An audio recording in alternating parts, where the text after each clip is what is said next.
अब सवाल ये कि सर आपने विधानसभा के अंदर भारतीय जनता पार्टी के साथ गठबंधन कर लिया, एक तरफ किसान आंदोलन चल रहा था, अब आप कह रहे हैं कि किसानों का मुद्दा सही है। आपने 4 साल आपने सरकार में रहे विधानसभा में, अब आप कह रहे हैं किसान सही हैं। शुभेंदु भाई, मैं तो एक चीज जानता हूं, बीजेपी की प्रवक्ता नेहा धवन जी ने एक बात कही कि हमने 14 फसलों पे एमएसपी देने का काम किया। इन्होंने बारी बारी बताया 2004 में इतनी थी, 2010 में 9 में इतनी थी, 14 में इतनी थी। इन्होंने ये नहीं बताया 14 से 19 तक कितनी थी। इन्होंने ये तो बता दिया कि 19 के बाद 24 तक 14 फसलों पे एमएसपी दी। वो किसका विजन था? वो आदरणीय दुष्यंत चौटाला जी का विजन था। अगर इन्होंने कहा है कि हमने 14 फसलों पे एमएसपी दी, तो ये बताने का काम करें इनके पूरे देश में कई राज्यों में सरकार है, किस किस राज्य में इन्होंने 14 फसलों पे एमएसपी देने का काम किया। अगर ये कहते हैं कि मैं किसान की बेटी हूं, मैडम एक चीज कहना चाहूंगा, कोई जमीन खरीदने से किसान की बेटी नहीं बन जाती।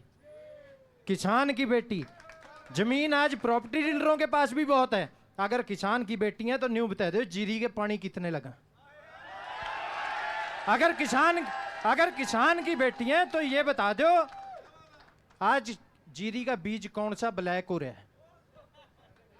अगर किसान की बेटी है तो ये बता दो जो 48 और 72 घंटे में हमने फसल का मूल्य देने का काम डायरेक्ट खाते में किया, आपने कितने प्रदेशों में किया? विवेक भाई इस बात का भी जवाब दे दो कि पहले जो किसान, जब आप सरकार में थे विधानसभा के अंदर बीजेपी के साथ, उस वक्त किसानों को लेकर के अलग विचार थे, अब आप विचार बदल गए क्या? मैं आपको शुभेंदु जी बताना चाहूंगा, अगर आप कहते हैं तमाम डिबेट्स उठा के देख लीजिए, हम भी कई बार इकट्ठे डिबेट में बैठे हैं, और विवेक चौधरी तो वो आदमी है जो सरकार में रहते हुए सरकार के खिलाफ धरने पर बैठने का काम करता है। अलग क्यों नहीं हुए फिर? मैं जब किसान आंदोलन चल रहा था अलग क्यों नहीं हो गए? मैं एक चीज, क्या मजबूरी थी आपकी? शुभेंदु जी आपकी जानकारी के लिए बताना चाहूंगा, मजबूरी क्या थी आपकी? हाँ, मैं आपकी जानकारी के लिए बताना चाहूंगा, यहाँ हम 3 संघर्ष के साथी बैठे हैं जिन्होंने एक साथ एक धरने को चलाने का काम किया सरकार में रहते हुए। चित्रा सरवारा हमारी बड़ी बहन है, ओमकार सिंह जी हमारे बड़े हैं, और हम सरकार में रहते हुए यहाँ के लोकल विधायक की गुंडागर्दी के खिलाफ हम तीनों एक ही धरने पे बैठने का काम किया। और बीजेपी के कार्यकर्ताओं ने भी वहां हमें समर्थन देने का काम किया। सारी पार्टियां एक झंडे के नीचे आके वहां खड़ी हुई इनके भ्रष्टाचार के खिलाफ। अगर किसान की सोच रखने वाला दुष्यंत चौटाला था, तभी संसद के अंदर ट्रैक्टर ले जाने का काम किया और ट्रैक्टर को टैक्स मुक्त कराने का काम किया।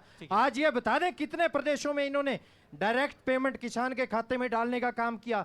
ये कहने तो लगे थे 2016 में डायरेक्ट पेमेंट डालेंगे। रौला क्या था? हमारे असीम गोयल जी, सुभाष सूदा जी दोनों आड़ती हो गए। डायरेक्ट पेमेंट जाए और जाकर सीएम साहब के पैर में डायरेक्ट पेमेंट ना पा दियो जी। डायरेक्ट पेमेंट डाली नहीं पर काटी जरूर जब किसान फसल बीमा योजना आया था। डायरेक्ट पेमेंट ना पा दियो जी।